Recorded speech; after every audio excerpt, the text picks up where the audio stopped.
अस्सलाम वालेकुम दोस्तों, बेस्ट ऑटोमेशन चैनल में आप सबको खुशामदीद। दोस्तों, लास्ट वीडियो में हमने आपको बताया था कि हमने सॉफ्टवेयर के अंदर परचेज रिटर्न किस तरह से ऑपरेट करते हैं, उसको सेव, एडिट एंड डिलीट किस तरह से करते हैं, वो कंप्लीट हमने उसको कवर किया था लास्ट वीडियो के अंदर। और इस वीडियो में इंशाल्लाह हम आपको बताएंगे कि हम वेंडर से जिनसे परचेज़ करते हैं क्रेडिट पर, उनको पेमेंट किस तरह से करते हैं। दोस्तों, वीडियो स्टार्ट करने से पहले जिन जिन दोस्तों ने अब तक चैनल को सब्सक्राइब नहीं किया, वो चैनल को सब्सक्राइब कर लें और बेल आइकन का बटन पर क्लिक कर लें ताकि आने वाली तमाम वीडियो उनको आसानी मिल सके। दोस्तों, चलते हैं हम अपनी नेक्स्ट वीडियो की तरफ। परचेज़ के मेन्यू में जाकर सेकंड लास्ट फॉर्म हमारे पास है पेमेंट का। पेमेंट्स में जाते हैं हम इसको, तो देखें आपके सामने पेमेंट्स का जो फॉर्म है ये ओपन हो चुका है। अब हम सप्लायर को पेमेंट करने जा रहे हैं, तो हम सबसे पहले न्यू पर क्लिक करते हैं और न्यू पे क्लिक करने के बाद देखें कर्सर मेरा सप्लायर आईडी पर आ चुका है। जैसे ही मैंने एंटर किया मैं नेम पर आ चुका हूँ, या नेम मैं टाइप कर लेता हूँ वेंडर का। दोस्तों, जैसे ही मैंने यहाँ ट्रस्ट कॉर्पोरेशन टाइप किया तो नीचे देखें आप, एड्रेस से नीचे देखेंगे तो ये टोटल पेबल जो है इसके अंदर आप देख रहे हैं कि यहाँ उसके जो है कंप्लीट पेबल वैल्यू सामने आ चुकी है। अब मैंने यहाँ से एंटर किया, एंटर करने के बाद मैं आ चुका हूँ अपना डेट में। डेट से मैंने एंटर करा pay slip number. Pay slip number में आने के बाद एंटर किया मैंने वाउचर टाइप। अब यहाँ पे हमारे पास वाउचर टाइप जो है वो कितने हैं, मैंने सबसे पहले की डाउन किया तो सबसे पहले हमारे पास बैंक पेमेंट वाउचर आ जाता है। फिर मैंने की डाउन किया तो कैश पेमेंट वाउचर आ जाता है, और फिर मैंने की डाउन किया तो जनरल वाउचर आ जाता है। दोस्तों, 3 वाउचर हैं यहाँ पर। सबसे पहले बैंक पेमेंट है, उसकी बात करें तो हम जब बैंक के थ्रू पेमेंट करते हैं, चेक देते हैं कंपनी में या उनको ऑनलाइन पेमेंट कराते हैं, तो यहाँ पर हम बैंक पेमेंट वाउचर सेलेक्ट करते हैं। अदरवाइज़ अगर हम कैश पेमेंट करते हैं तो हम कैश पेमेंट वाउचर जो है उसे सेलेक्ट करते हैं। और अगर हम कंपनी से हमें कुछ एक्स्ट्रा डिस्काउंट मिलता है तो उसके लिए हम यहाँ पर जनरल वाउचर सेलेक्ट करते हैं। ठीक हो गया दोस्तों, सबसे पहले हम पेमेंट कर लेते हैं कैश में। हम कैश पेमेंट सेलेक्ट करके यहाँ से एंटर करते हैं तो देखें वाउचर नंबर जो है वहाँ पर CPV जो है वो आ चुका है, और उसका अभी नंबर पूरा जनरेट नहीं हुआ है। वो उस वक्त होता है कि जब हम पेमेंट सेव करते हैं। देन हमने एंटर किया तो हम देखें नीचे अमाउंट पर आ चुके हैं। अमाउंट में मिसाल के तौर पर हम लिख देते हैं 50,000, कि हमने 50,000 इनको कैश पेमेंट की है। रिमार्क्स के अंदर हम यहाँ पर लिख लेते हैं पेड कैश ट्रस्ट कॉर्पोरेशन, और यहाँ से हम उसको सेव के बटन पर क्लिक कर देते हैं। तो देखें यहाँ पर हमारे पास वाउचर जो है वो जनरेट हो चुका है, और नीचे आप देखेंगे कि वाउचर नंबर जो है वो CPV 00001 जनरेट हो चुका है। 50,000 की अमाउंट हमारी जो है वो कंपनी को पेमेंट हो गई है। इसको मैंने यहाँ से कैंसिल किया, कैंसिल करके मैंने इसको यस कर दिया। देन हम इसको एग्ज़िट कर देते हैं। अब मैं यहाँ से आपको दिखाता हूँ सप्लायर लेजर। सप्लायर लेजर में हम गए यहाँ से वेंडर लेजर में, वेंडर लेजर में जाने के बाद हमने यहाँ से ट्रस्ट कॉर्पोरेशन सेलेक्ट किया और हमने यहाँ से लेजर के बटन पर क्लिक कर दिया। तो देखें 50,000 की आपको नीचे पेमेंट नज़र आ रही है, और उनका जो बैलेंस है वो भी कम होकर 1,82,680 रुपीज़ पर आ चुका है। अब हमने इसको एग्ज़िट किया। एग्ज़िट करने के बाद हम दोबारा से गए पेमेंट फॉर्म पर। परचेज़ में जाके सेकंड लास्ट ऑप्शन है पेमेंट का, पेमेंट फॉर्म पर यहाँ जा कर के हमने जो है वो पेमेंट स्लिप नंबर हमारे पास ये देखिए नीचे शो हो रहा है डेट के बराबर में। यहाँ पर हमने पेमेंट नंबर लिखा 1, एंटर किया। एंटर करने के बाद हमने कहा कि ये 50,000 नहीं थे, ये 60,000 की पेमेंट थी। ये मैंने अमाउंट में इसकी चेंजेस कर दी, और इसको मैंने यहाँ पर एडिट के बटन पर क्लिक करके उसने कहा कि आपने जो चेंजेस किए हैं उसको हम सेव कर दें। वो आपसे पूछेगा ऑप्शन में, अगर आप यस करेंगे तो वो चेंज कर देगा, नो करेंगे तो वो चेंज नहीं करेगा। मैंने इसको यस करने के बाद ओके कर दिया। तो देखें नीचे आपको नज़र आ गया कि नीचे वो चेंज हो चुका है 60,000 पर। अब हम दोबारा से एग्ज़िट करते हैं और आते हैं इसके लेजर में। वेंडर लेजर में आने के बाद आपको मैं दिखाता हूँ कि वो पेमेंट इसके लेजर में अपडेट हो गई है। तो देखें यहाँ पर भी 60,000 की पेमेंट अपडेट हो चुकी है, और अब मज़ीद उसका बैलेंस जो है कम होकर 1,72,000 पर जो है वो आ चुका है। यहाँ से मैंने इसे एग्ज़िट किया। अच्छा, अब हम आपको इसमें बताएंगे कि हम बैंक के थ्रू पेमेंट किस तरह से करते हैं। तो उसके लिए सबसे पहले हमारे पास बैंक ओपन होना ज़रूरी है सॉफ्टवेयर के अंदर। तो हम GL अकाउंट में आते हैं और यहाँ आकर चार्ट ऑफ अकाउंट के अंदर हम आ जाते हैं। यहाँ आने के बाद हम सबसे पहले न्यू पर क्लिक कर लेते हैं और न्यू पे क्लिक करने के बाद आपको ये कोड नज़र आ रहे होंगे। इसके अंदर आप देख सकते हैं कि 10-01-20 का जो कोड है ये बैंक अकाउंट्स का कोड है और इसके अंदर कुछ अकाउंट नीचे खुले हुए हैं। अच्छा, बेसिकली ये सब कंट्रोलिंग अकाउंट है और उसके अंदर जो अकाउंट खुले हैं वो ट्रांजेक्शन्स अकाउंट हैं। तो ट्रांजेक्शन जो होती हैं वो इन 12 डिजिट्स कोड पर होती हैं, जो लास्ट के अंदर आपको दिख भी रहे हैं कि जो लेंथ है कोड की अगर आप देखेंगे तो ये पूरी जो है वो 12 डिजिट्स की है, जिसमें हम डैश भी इंक्लूड करते हैं। तो 12 डिजिट्स के जो कोड होते हैं, ये ट्रांजेक्शन कोड होते हैं, यही पेमेंट एंड रिसिप्ट्स के ऊपर यूज़ किए जाते हैं। यानी कि अकाउंटिंग एंट्रीज जो होती हैं वो इन कोड के ऊपर डिपेंड करती हैं।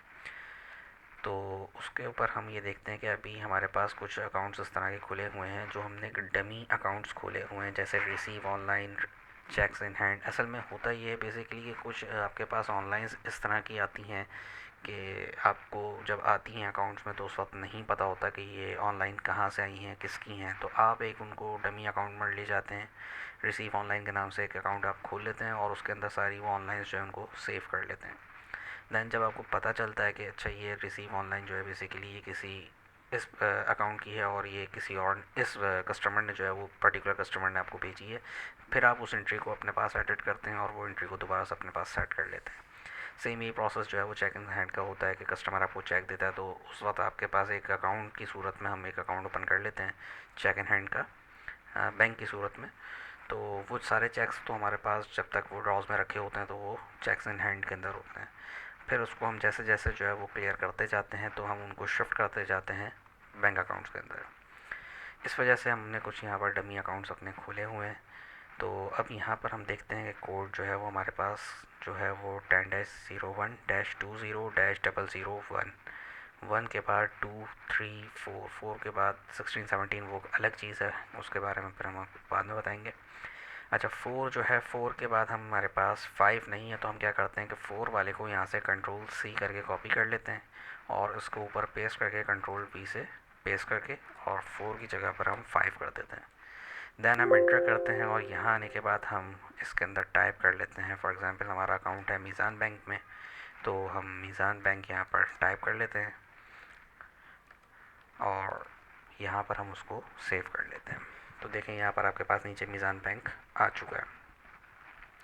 अब हम जाते हैं परचेज़ में और परचेज़ में जाके पेमेंट्स में, और पेमेंट्स में जाने के बाद हम यहाँ पर आपको बैंक की भी एक पेमेंट जो है वो करके दिखाते हैं। सबसे पहले हम न्यू पे क्लिक करते हैं। न्यू पे क्लिक करने के बाद हम यहाँ से वेंडर सेलेक्ट करते हैं एंटर करके और यहाँ पर डेट डालते हैं। डेट डालने के बाद हम यहाँ पर फिर एंटर करते हैं, पे स्लिप नंबर पे आ जाते हैं, फिर एंटर करते हैं वाउचर टाइप, की डाउन करते हैं बैंक पेमेंट वाउचर, यहाँ पर एंटर करते हैं तो देखें अब वाउचर के अंदर BPV आ गया है। फिर हम एंटर करते हैं तो अब वो हमें बैंक में लेकर आता है। यहाँ पर हम टाइप करते हैं मीज़ान बैंक और अब उसके बराबर में आप देख रहे होंगे तो ये बैंक का कोड जो है वो सामने आ चुका है। एंटर करते हैं, ये चेक नंबर पर आ चुका है। अच्छा, मीज़ान बैंक के बिल्कुल नीचे जस्ट देखेंगे तो बैलेंस आ रहा है और बैलेंस में ज़ीरो आ रहा है, यानी कि मीज़ान बैंक में भी हमारे पास कुछ बैलेंस नहीं है। तो हम यहाँ पर उनको एक चेक इशू कर देते हैं 1 लाख का और यहाँ जाकर हम लिख देते हैं कि जी पेड चेक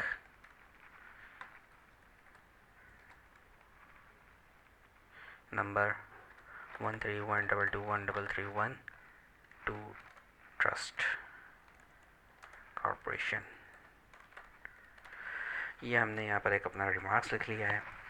अब मैं इसको जब सेव करूँगा तो ये एंट्री तो अभी पोस्ट कर देगा और बैंक से जो है वो अमाउंट भी क्रेडिट भी कर देगा और बैंक जो है मेरा वो माइनस में भी चला जाएगा। फिर जब मेरे अकाउंट में जब वो दोबारा से वैल्यू आएगी तो वो उसको प्लस कर देगा और वो प्लस माइनस होने के बाद मेरी बैंक बुक जो है वो अपनी जगह पर अपडेट हो जाती है। तो यहाँ से जाकर मैंने इसको सेव किया, क्योंकि मैं इसको यहाँ इसलिए चेक नहीं कर लगा सकता कि अगर मेरे अकाउंट में पैसे नहीं हैं तो आप अकाउंट से पेमेंट ना करो, क्योंकि मोस्टली जो है वो पोस्ट डेट चेक्स जो है वो दिए जा रहे होते हैं। तो इस वजह से जो है वो अच्छा, लेकिन वो कंपनी उसे जिस डेट में लेगी तो हम यहाँ से ये भी ऑप्शन है कि हमने जिस डेट का चेक दिया है हम उस डेट में जाके वो चेक जो है वो इशू कर सकते हैं। दैन हमने यहाँ से इसको सेव कर दिया है। सेव करने के बाद आपके सामने है कि ये एंट्री मेरी पोस्ट हो चुकी है। देखें नीचे दूसरी एंट्री आ चुकी है मीज़ान बैंक के नाम से और ये मेरे पास से इनकी 1 लाख की पेमेंट मज़ीद लेस हो गई है। और उधर देखें ट्रस्ट कॉर्पोरेशन का जो बैलेंस है वो भी टोटल पेबल जो है वो अब 72,680 रुपीज़ जो है वो बैलेंस रह गया है। दोस्तों ये था बैंक पेमेंट करने का तरीका। और इसका वाउचर भी देखेंगे तो यहाँ पर जो है वो BPV-000001 जो है वो जनरेट हुआ है। कैश पेमेंट जो है वो CPV जनरेट होता है और बैंक पेमेंट जो है वो BPV जनरेट होता है। अच्छा, अब मैं इसको यहाँ पे दोबारा से कैंसिल करके और इसे एग्ज़िट कर देता हूँ। अब तीसरा जो वाउचर इसका है जनरल वाउचर, उसको हम किस तरह से करते हैं। वो बेसिकली डिस्काउंट ऑप्शन है एक हमारे पास कि अगर हमें कंपनी कुछ एक्स्ट्रा डिस्काउंट देती है तो उसके लिए हम यहाँ पर जनरल वाउचर यूज़ करते हैं। तो हम वही तरीक़ाकार है कि सबसे पहले हम न्यू पर क्लिक करके यहाँ से कंपनी सेलेक्ट कर लेते हैं, ट्रस्ट कॉर्पोरेशन। दैन हम एंटर करके वाउचर में आ जाते हैं और यहाँ आने के बाद हम जनरल वाउचर सेलेक्ट करते हैं। फिर हम एंटर करते हैं तो देखें अब यहाँ पे JV आ चुका है। फिर यहाँ से हम एंटर करते हैं तो देखें अब ये नीचे डिस्काउंट पर आ गया है। अमाउंट वाली जो आपकी बॉक्स है वो डिसेबल हो चुका है और इनेबल जो हो गया है वो डिस्काउंट वाला बॉक्स हो गया है। यहाँ पर फॉर एग्ज़ाम्पल हमें जो है वो 680 रुपीज़ का कंपनी ने डिस्काउंट दे दिया है। यहाँ पर हम जो है वो लिख देते हैं कि लेस एक्स्ट्रा डिस्काउंट और यहाँ पर जाके हम जो है उसको सेव करा देते हैं। तो देखें यहाँ हमारे पास तीसरी एंट्री एक आ गई है और वो आप देख भी रहे होंगे कि वो यहाँ पर अमाउंट के बॉक्स में कॉलम में नहीं शो हुई है, वो डिस्काउंट के अंदर आई क्योंकि वो डिस्काउंट एंट्री थी। और जो उसकी वाउचर नंबर जो था वो भी आप देख सकते हैं कि वो JV जो है उसका जनरेट हुआ है, JV-000001 करके। दैन जो है वो हम आ जाते हैं अब और ऊपर ये देखें टोटल पेबल जो है वो भी अब 72,000 जो है उसका रिमेनिंग रह गया है। इससे हम यहाँ से एग्ज़िट करते हैं और ये जो तीनों वाउचर हमने किए हैं इसको हम वेंडर लेजर में भी देख लेते हैं कि क्या ये लेजर के अंदर अपडेट हो चुके हैं हमारे पास। यहाँ से हमने कंपनी सेलेक्ट करी, ये देखें आपके पास तीनों वाउचर जो है यहाँ पर आ चुके हैं। जिसमें पहला जो है वो 60,000 कैश दिया था, फिर 1 लाख हमने चेक दिया था और 680 जो हमने डिस्काउंट लेस किया था। तो दोस्तों ये थी हमारी कंप्लीट वीडियो पेमेंट की कि हम किस तरीके से जो है वो वेंडर को अपने पेमेंट करते हैं। और इसके साथ ही तकरीबन हमारा परचेज़ मॉड्यूल ऑलमोस्ट कंप्लीट हो चुका है। बस इसमें ये कैश परचेज़ क्लेम और परचेज़ क्लेम क्रेडिट फॉर्म जो है ये रह गया है। ये मैं आपको उसकी ऑपरेटिंग उस वक्त बताऊँगा कि जब हम सेल्स वाले मॉड्यूल को कंप्लीट कर लेंगे, क्योंकि मैंने आपको शुरू में ही बताया था कि जब कंपनी को हम क्लेम करते हैं तो उससे पहले क्लेम हमारे पास जो हम सेल करते हैं कस्टमर से आता है, तो फिर हम कंपनी को क्लेम करते हैं। फिर भले वो कैश क्लेम हो या क्रेडिट क्लेम हो, दोनों सूरतों के अंदर। तो दोस्तों इंशाल्लाह वीडियो को लाइक कर दिएगा। मिलते हैं इंशाल्लाह नेक्स्ट वीडियो में और उसके अंदर फिर हम आपको इंशाल्लाह बताएंगे कि सेल्स के अंदर जो है वो कैश सेल्स जो है हम किस तरह से, जो काउंटर सेल होती है हमारी, हम उसको किस तरह से सॉफ्टवेयर के अंदर ऑपरेट करते हैं। थैंक यू दोस्तों।